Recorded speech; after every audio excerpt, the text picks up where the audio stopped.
May nagtanong po sa akin kung paano gumawa ng Arabic coffee. So ito po, ayan. Ito yung Arabic coffee. Ito yung fresh coffee na blended ko dati. Lagay ko dyan. Lagyan natin ng tubig. Tapos, pakuluin ko lang siya dyan ng mga 15 minutes.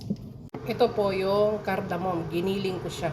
1, 2, 3, 4. 4 na kutsarita ang nilalagay ko kasi yung mga amo ko gusto nila yung medyo matapang. Tapos, ito naman, saffron ang tawag dito. Giniling ko siya nakasama yung hen. Ayan. Expensive to. Kaya yung ibang amo dito, madamot pag dating sa kape nila. Ito siya, oh. Ayan. Ayan. So, ayan. Tapos na yung 15 minutes ko na pagpakulo ng aking kape. Sasalang ko na siya dito. Yun lang po yun. Ayan, ready to serve na.